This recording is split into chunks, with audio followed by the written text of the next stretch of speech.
Bapak, Ibu ASN dan para pensiunan, jangan buru-buru skip video ini ya.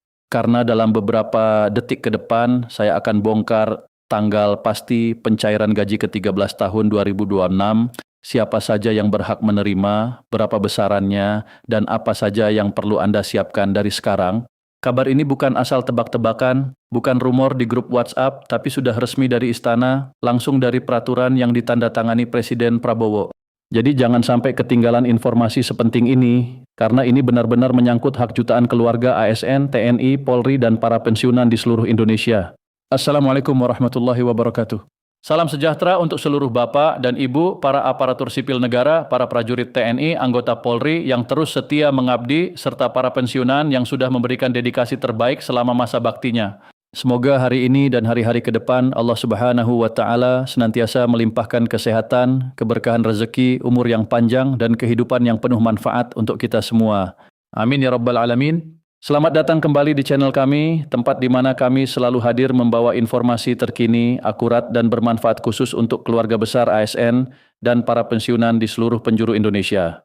Hari ini kita akan bahas topik yang memang sudah lama banget ditunggu-tunggu. Bahkan bisa dibilang ini salah satu informasi paling dinantikan oleh jutaan keluarga ASN dan pensiunan menjelang pertengahan tahun 2026 ini. Ya, kita akan kupas tuntas soal gaji ke-13 tahun 2026, mulai dari dasar hukumnya yang sudah resmi ditetapkan, jadwal pencairannya, siapa saja yang berhak menerima, berapa besarannya, komponen apa saja yang masuk dalam perhitungan, sampai bagaimana dampaknya terhadap perekonomian nasional kita. Jadi pastikan Anda nonton video ini sampai akhir karena ada banyak poin penting yang sayang banget kalau dilewatkan. Dan jangan lupa tekan tombol subscribe dan aktifkan lonceng notifikasi supaya Anda selalu dapat kabar terbaru dari kami setiap hari. Mari kita mulai dari hal paling dasar dulu, yaitu payung hukumnya.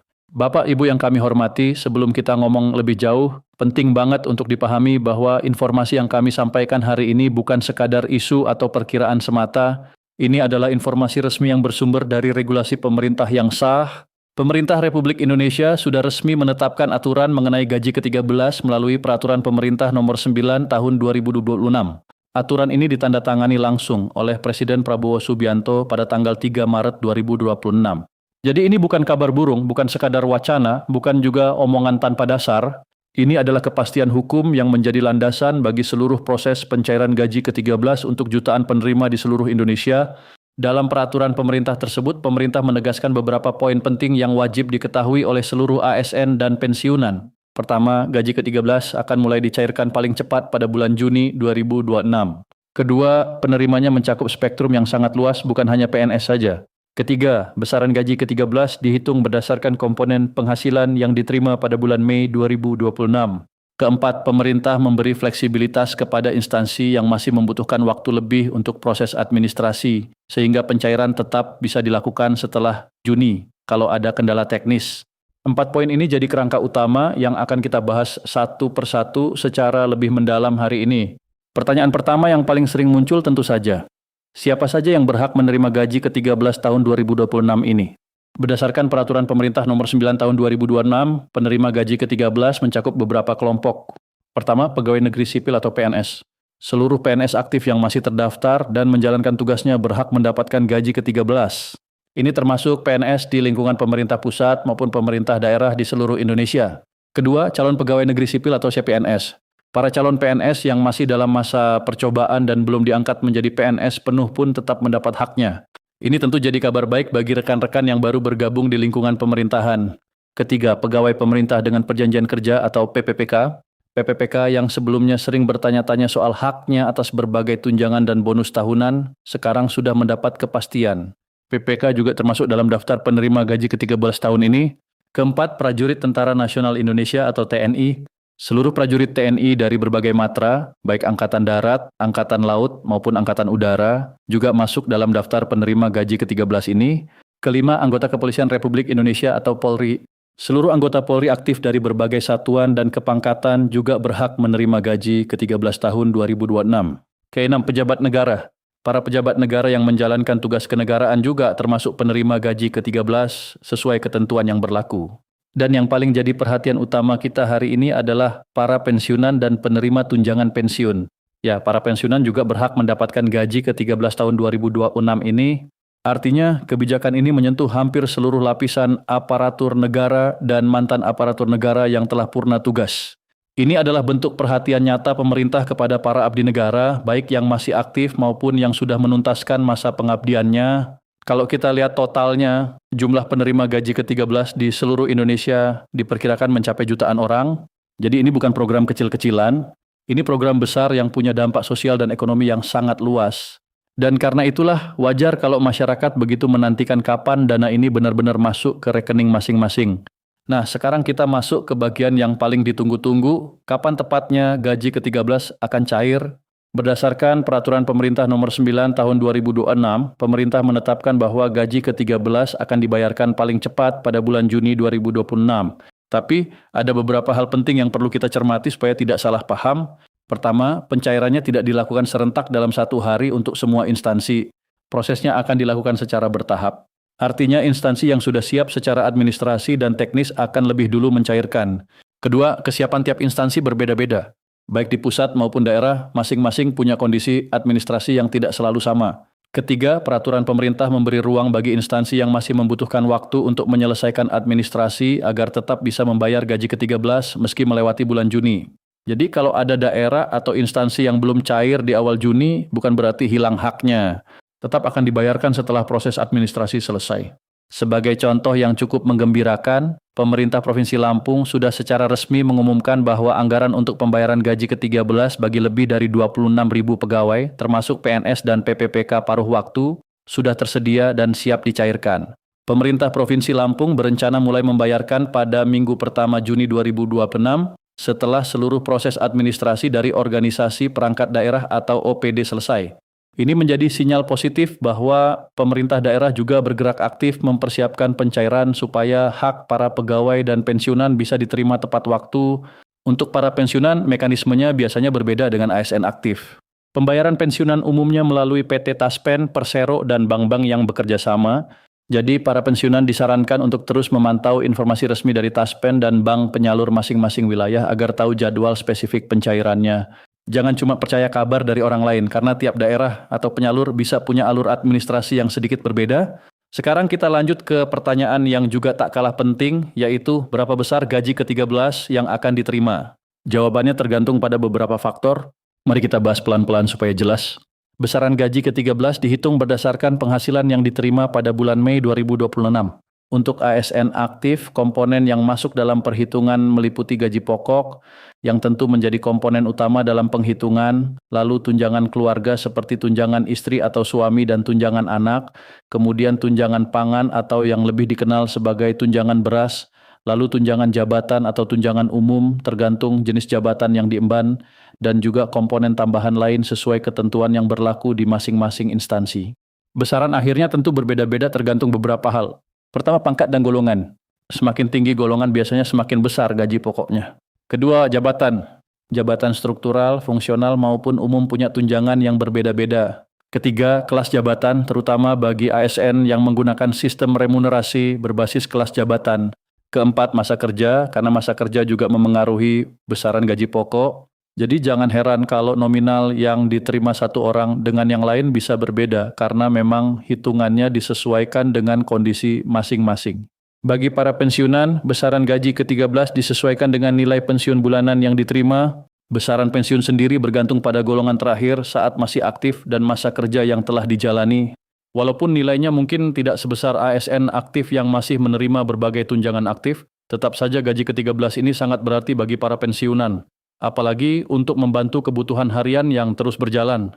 Kalau kita mau kasih gambaran umum, meski angka pastinya tetap bergantung pada data masing-masing individu, maka kurang lebih seperti ini. PNS golongan I, khususnya golongan IA sampai ID, gaji pokoknya berkisar antara 1,6 juta sampai 2,7 juta, ditambah berbagai tunjangan. PNS golongan 2 dari AIA sampai AID, gaji pokoknya berkisar antara 2,2 juta sampai 3,7 juta, juga ditambah tunjangan. PNS golongan TRE dari IDA sampai IID, gaji pokoknya berkisar antara 2,5 juta sampai 4,5 juta ditambah tunjangan. PNS golongan IV dari IVA sampai IV, gaji pokoknya berkisar antara 2,9 juta sampai 5,9 juta ditambah tunjangan. Jadi total gaji ke-13 yang diterima jelas lebih besar daripada gaji pokok saja karena ada berbagai komponen tunjangan yang ikut dihitung. Lalu sebenarnya apa tujuan dan filosofi dari gaji ke-13 ini? Mungkin ada sebagian dari kita yang bertanya, kenapa ada gaji ke-13? Untuk apa sebenarnya kebijakan ini dibuat? Pertanyaan itu sangat bagus dan memang penting untuk dipahami. Pemerintah secara resmi menyatakan bahwa tujuan utama pemberian gaji ke-13 adalah untuk membantu kebutuhan pendidikan anak menjelang tahun ajaran baru. Itulah sebabnya pencairannya selalu dijadwalkan pada pertengahan tahun, tepatnya menjelang bulan Juli saat tahun ajaran baru mulai berjalan. Kalau kita lihat realitanya, menjelang tahun ajaran baru itu memang masa yang cukup berat secara finansial bagi banyak keluarga ASN dan pensiunan. Ada banyak kebutuhan yang datang hampir bersamaan, misalnya biaya pendaftaran sekolah untuk jenjang SD, SMP, SMA, sampai perguruan tinggi, lalu pembelian seragam sekolah yang seringkali biayanya tidak kecil, ada juga buku pelajaran dan pelengkapan belajar seperti tas, alat tulis, buku catatan, dan pelengkapan lainnya. Kemudian biaya kegiatan ekstrakurikuler yang mulai aktif di awal tahun ajaran, belum lagi uang saku bulanan anak yang perlu dipersiapkan lagi. Ditambah kebutuhan rumah tangga lain yang biasanya juga ikut meningkat pada masa seperti ini. Nah, dengan adanya gaji ke-13, pemerintah berharap beban finansial para ASN dan pensiunan bisa lebih ringan dalam memenuhi semua kebutuhan tersebut. Makanya gaji ke-13 ini selalu ditunggu-tunggu tiap tahun. Di luar aspek finansial, gaji ke-13 juga punya nilai sosial yang sangat dalam. Bagi para pensiunan yang sebagian besar sudah tidak punya penghasilan aktif lain, tambahan ini bisa berarti banyak hal. Bisa untuk biaya kesehatan yang makin penting di usia lanjut, membantu kebutuhan cucu yang masih sekolah, atau sekadar menjaga kualitas hidup yang layak setelah bertahun-tahun mengabdi pada negara. Itulah sebabnya pemerintah diharapkan terus memastikan proses pencairan ini berjalan lancar tepat waktu dan tanpa hambatan yang bikin repot para penerima.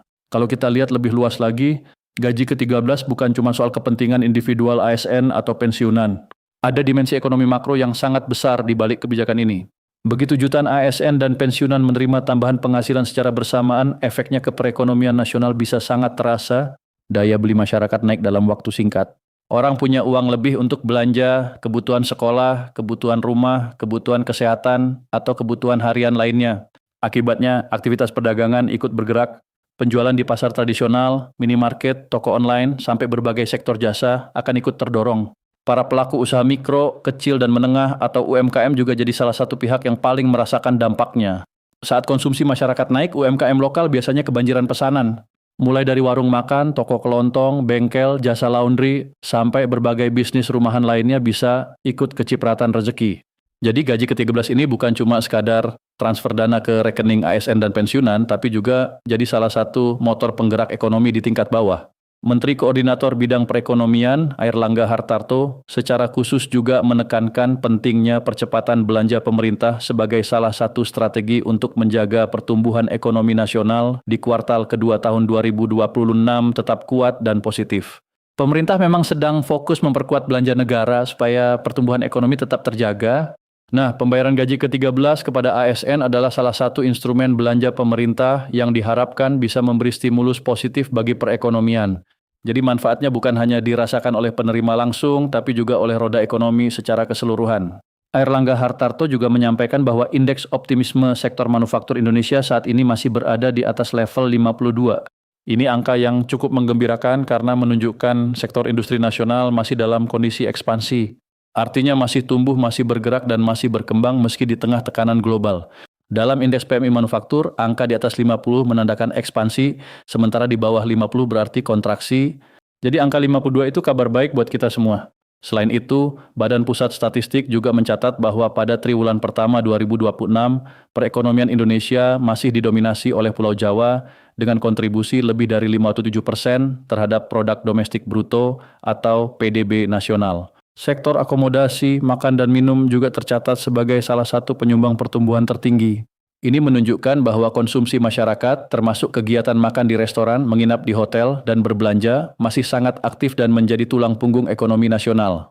Dalam konteks ini, pencairan gaji ke-13 bagi jutaan ASN dan pensiunan akan semakin memperkuat fondasi konsumsi masyarakat di seluruh Indonesia. Bukan hanya di Jawa, tapi juga di Sumatera, Kalimantan, Sulawesi, Papua, dan seluruh daerah lainnya.